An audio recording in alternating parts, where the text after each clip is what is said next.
Кара Балта шаарынын мэри гектарлаган жерлерди мыйзамсыз коррупциялык жол менен сатып, жеке капчыгын толтурууда. Мындай маалыматты Акипресс агенттигине Кара Балта шаарынан келген жарандар билдирип, өкмөткө жана президентке кайрылуу жасашты.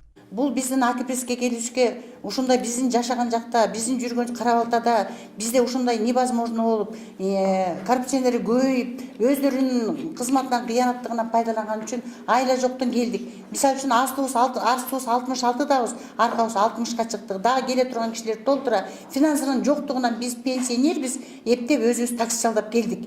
Мисалы Сооронбай Шарипович, биз сизди Кыргызстандын ажоосу катары, сизди Кудай деген киши катары, эл үчүн иштеген киши катары оозуңузда келмеңиз, жүрөгүңүздө иманыңыз бар.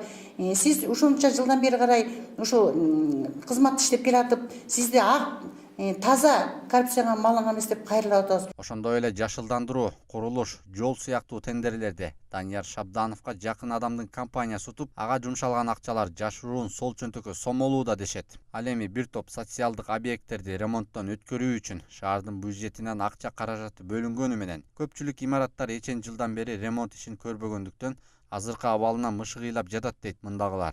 Ага чарабыз жок, баарыбыз пенсионер өзүңөр айткандай. Балдарыбыз бир жагынан окуйт, бир жагынан садикке барат. Ошо кыйналганыбызда мондай бир анан ошо мен ойлойм ошончо акча бөлүнөт, ошонун баары каяка кетти деп.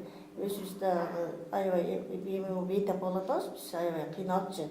Мына баары эле айтылды бул жерде, мен айта турган сөзүм баарын айтып бергенде мен бир чара көрүп ошо акчабызды эметебиз, канча бөлүндү ошонун бир эмеси жок да, көргөн жокпуз.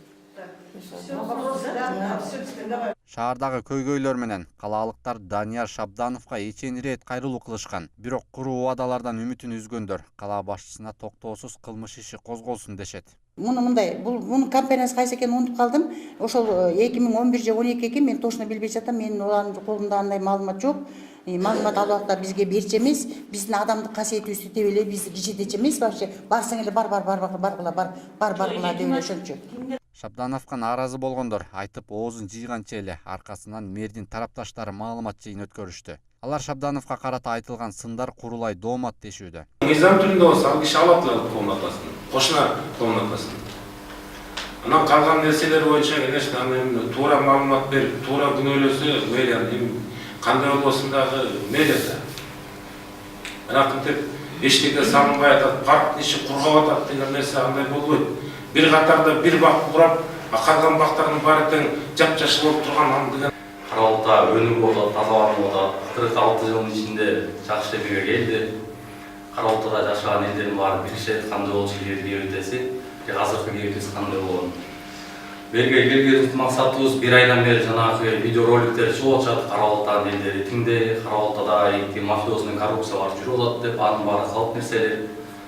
Ошентип Кара Балта мэрин жактагандар менен жектегендердин ортосунда чыр эчен жылдан бери уланып, чубактын кунундай чубалып келе жатканы белгилүү болду. Бул турешүүлөрдүн аягы эмне менен бүтөөрүн ким билсин, бирок аталган маалыматтарга укук коргоо кызмат кезинде саресеп салбаса, шаардагы ызы чуу токтобой, Кара Балтанын өсүп өнүгүүсүнө кедергисин тийгизиши мүмкүн.